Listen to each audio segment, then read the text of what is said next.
Hi guys, so I decided to make a YouTube video telling you guys how I became an electrician because people ask me all the time, and I'm not gonna say I'm tired of answering the question, but I just like to make this video so I can refer them back to the video instead of me telling them all over again.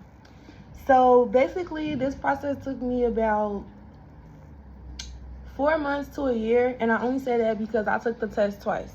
So I took the test the first time. So in order to even get a test date, you have to go to your local IBEW school, or that's if you're going to go about it that way. So I went through it the IBEW way.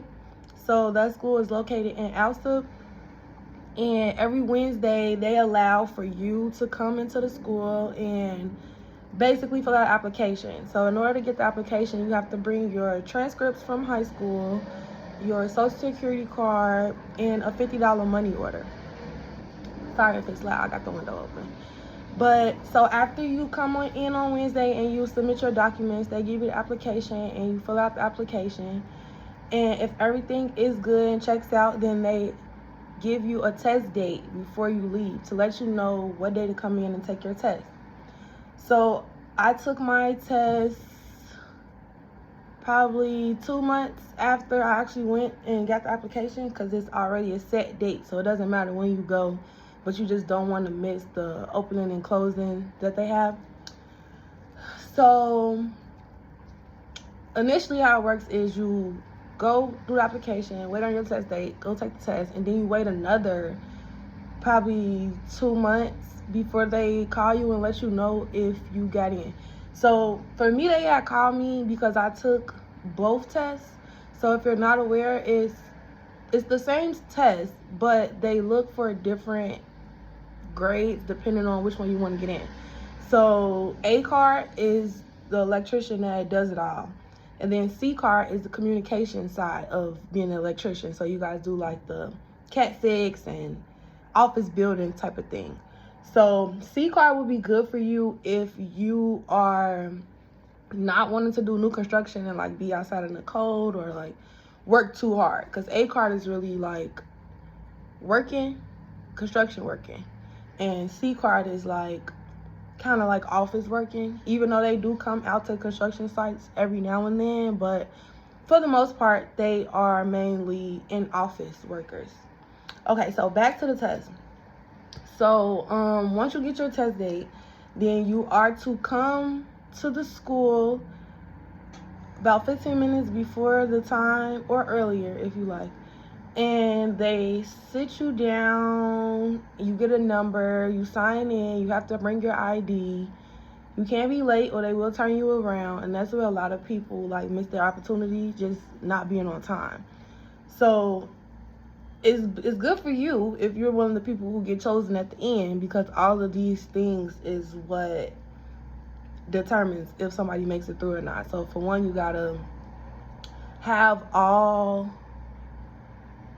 at least A's, B's, and C's on your transcripts in all your math classes. So in every math class throughout high school, you have to have got either A, B, or C. If you got a D or F, you do not qualify. So that is the first like way you can get X'd out, by not having your documents and not having the correct grades on your transcripts. Second way is missing the test date or being late to the test date, because they will turn you around. Secondly, if you get caught like cheating or having your phone out or something while you're taking the test, that's the way for you to get eliminated. So once I got my call, so like I was saying, they usually email you and let you know if you got in, and it's usually 2 to 3 cycles. So if you don't get in the first cycle, you could still get in the second cycle or the third cycle.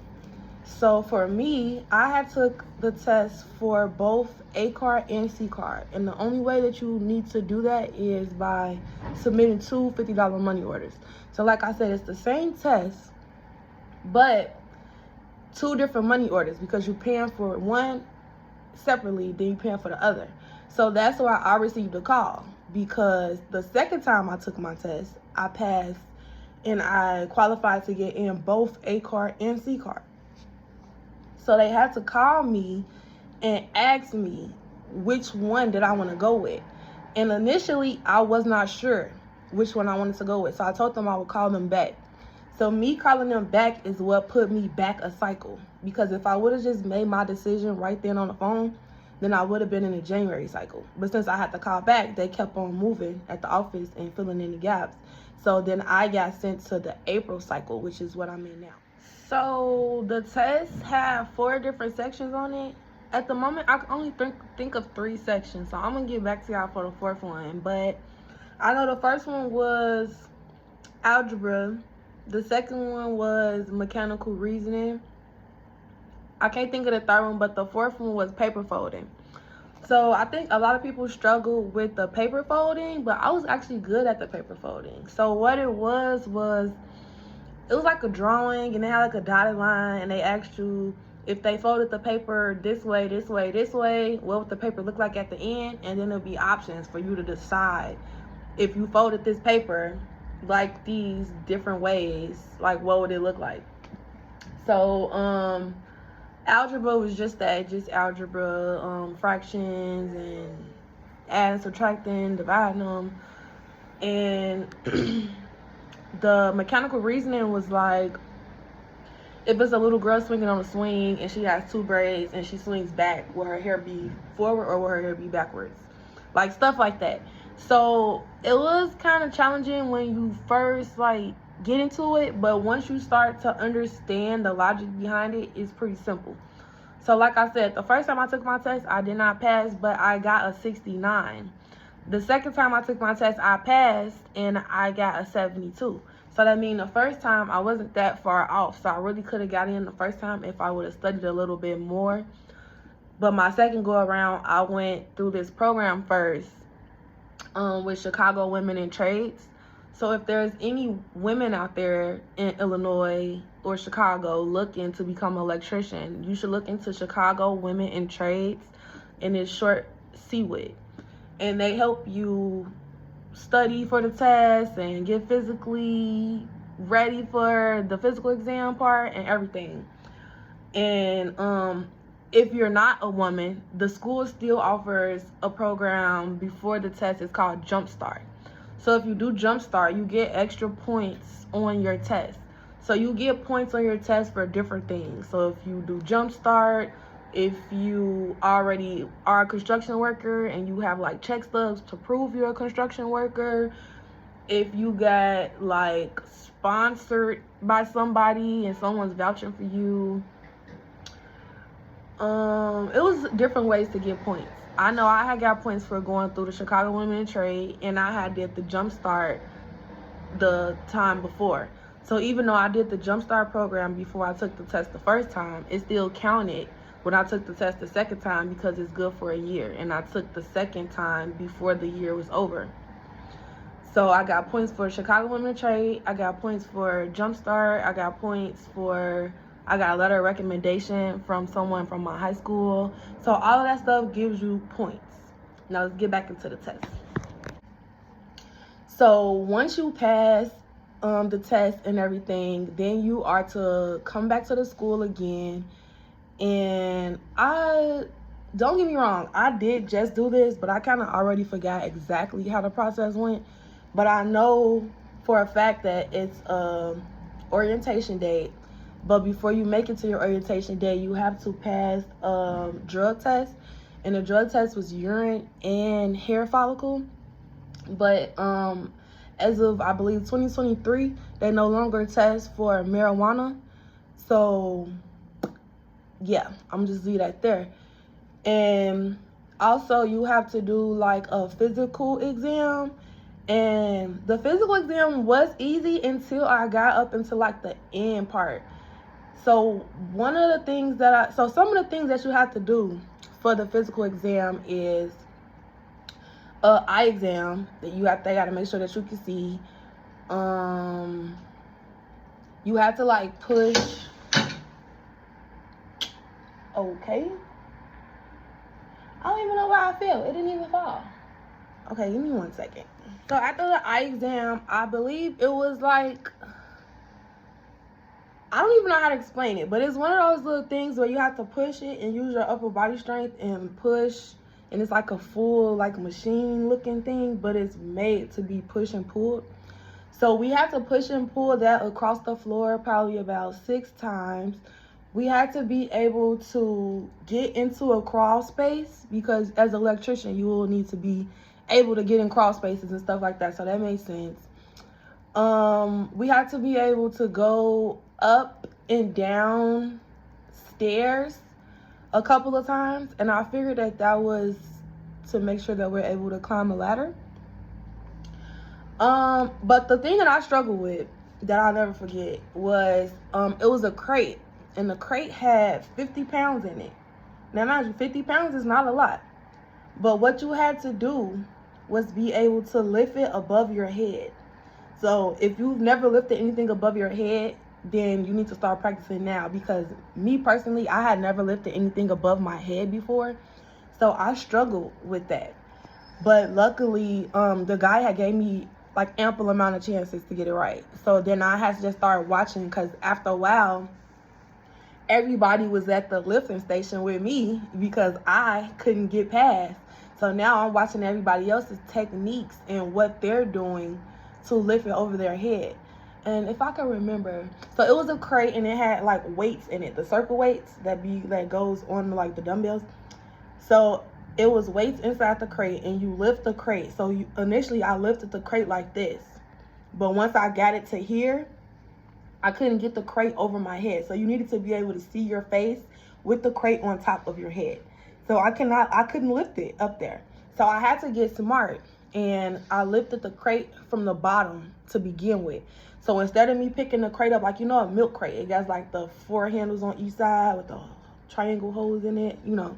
So I had to lift the crate from the bottom to begin with. So I just picked it up from the bottom instead of the handles. So once I got it to here, all I had to do was extend my arms, and I was able to put it above my head. So I was glad that I figured that out. And I just figured that out by just watching everybody else do it, because everybody was doing it different ways. Now, of course, it was some guys that were like super strong and they just like did it and it was over and they was on to the next thing. But I was stuck there for like 3-4 go arounds. But then I finally got it, and that was the last thing I had to do. So I was like, I know I ain't got this far to let no milk crate take me out. But it didn't take me out. I did my big one and I got in. So then after that, it was orientation.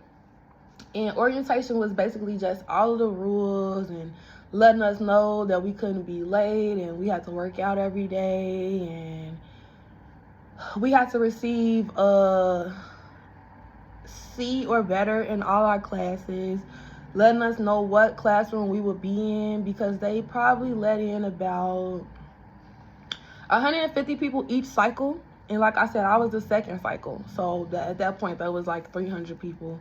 But in my 150 group, they separated us into 4 classrooms. So at orientation, that's when you got your classroom number, got to meet who your classmates were going to be, who your homeroom teacher was, because it was kind of like high school. Like, we switched classes, but you had like a homeroom class. And when you first got there, that was like your homeroom. And then throughout the day, you switch classes. Then we had lunch. Lunch, we were free to go wherever we wanted to go for lunch. And some of the rules in school were just like, you had to have your shirt tucked in.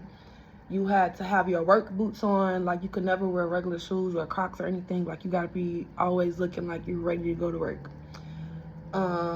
Shirt tucked in just because that's like a hazard. You don't want to get hurt, get snagged on nothing. You couldn't be late. If you got late, you got like a tardy. So it was called a tardy no matter what, even though it wasn't a tardy. So it was a tardy, of course, if you were tardy, but then they still called it tardies if you were absent. Then you got like a full tardy. But if you were just tardy, then you just got like a half a tardy, if that makes sense. And then it was like, if you missed out on your homework, you got like a half a tardy. Or if you left class, I don't know, like if you didn't have your materials for class, that was a tardy. So by the end of it, I think you couldn't have more than 6 tardies. So this is where the elimination process continued. So now, if you don't have your shirt tucked in, if you don't got your boots, all this stuff get you tardies, like I said. So this was another part of people getting eliminated. Because now if you have more than 6 tardies, I believe it was, then you got kicked out of school. And if you didn't get higher than a C on your classes, then you have to go to remediation. So that means when everybody else got to go to work, you had to go back to school. So it was kind of stressful. My most stressful class was conduit bending, and that's where you have to actually bend the pipe. And if you want to be an electrician, you need to do your research so you can know what these words mean. So some of the classes that we had were like print reading, construction, where we actually like built things and we got to learn the names of all the different tools and nails and screws and all stuff you're gonna need to know in the field. We had circuits class, and that's what basically let us know the way circuits work and how like outlets are connected to switches and switches connected to lights and how to disconnect all this stuff. Like, that was circuits class. Circuits was actually my favorite class, probably because we did a lot of drawing in there and we did a lot of hands-on. Even though most of the classes were hands-on, circuits was the hands-on that I enjoyed, because like construction was hands-on too, but it was kind of stressful, and it might have been the instructor, but I don't know. But I enjoyed circuits. I enjoyed knowing what wires to twist together, which ones need to stay separate, what wire does what color is what kind of wire. Like, all of that type of stuff is really like the basics of becoming an electrician. So they told us by the time my first year was over that we'd be able to wire a residential home. And I would say that that was very accurate, because I definitely feel comfortable in wiring a residential home. So, of course, it gets more complex when you start going into commercial and things like that. So this was only the first year of school. So we have 3 years of school, and then, but it's a 5-year apprenticeship. So hear me out. So it's 3 years of school where you learn so the first year is 11 weeks, and then you go into the field for 9 months. Second year is 9 weeks, and you go in the field for 9 months. Third year is 9 weeks of school, and you go in the field for 9 months. So now fourth and fifth year is where it gets tricky. Well, not really, it just gets different. And instead of you having this like gap of school you have to do and stop going to work, now you still go to work every single day, but it's different days where it's seminars that you have to attend. So you have to attend a seminar once you get off of work. So now you're no longer not working for these 11 or 9 week periods. You're going to work actively every day, and then you're creating your own schedule to figure out what seminar works best for you. So that's the fourth and fifth year. And then after the fifth year, that's when you get your journeyman's card, and they call it journeying out. So now you're no longer apprentice, because you're either a first, second, third, fourth, or fifth year apprentice. So once your fifth year apprenticeship is over, you are officially a journey person. They call it journeyman, but it's women out here now, so now they call it journey person. So you'll be a journey person. So I'm trying to see if there's anything that I missed. So school was basically, the first year was getting there at 7 a.m. You had like a 15-minute grace period. And if you didn't make the 15-minute grace period, then you get turned around no matter what. They didn't care what your excuse was, if it was your baby, your mama, nothing. They did not care. So you get turned around. When you first get there, it's homeroom. We go over like what we're going to be doing for the day. And sometimes they tell us what we're going to be doing in other classes for the day. Because even though like a teacher would be your circuit teacher, they might be another class construction teacher. So just like we switch classes, the teachers switch classes too. So one teacher could teach everything. So sometimes they will give us like a heads up, like what we gonna be learning in construction, even though we in circuits right now, just so we can be aware of what's to come. So that was basically it as far as school. It was good in the beginning. It was very fun in the beginning. Then it started getting stressful once the end started coming, because we did have like midterms and we had finals, like real college. So those times were stressful, and those were the times where you could tell the people who wasn't working hard throughout the entire 11 weeks because they were really stressed out. So my tactic was always to just have good grades all throughout. So when midterm and finals came, if I did bad, it would just average me down to like a low B or a high C, instead of me already having a low B or a high C and then doing bad, and then now I got a D or an F. So that's always been my strategy in school, period. So I just applied that to electrician school as well. And I'm trying to think if there's anything else that I feel like you guys should know. But I will be here to respond to comments. And that's another reason why I made this video, because I seen that I had commented on another person's video. And a lot of people have commented replying to my comment, and I never even noticed that. So this is me answering majority of those questions, and if you have any more questions, just literally comment and I'll answer them. I'll make another video or I'll just respond to you. So just let me know. And thank you guys for watching, and thank you for everyone who told me congratulations and that they're proud of me. And I'm definitely going to keep this thing going, because like, I'm on my way to generational wealth, and I can't wait. I'm breaking the chain. Thanks for watching. Bye.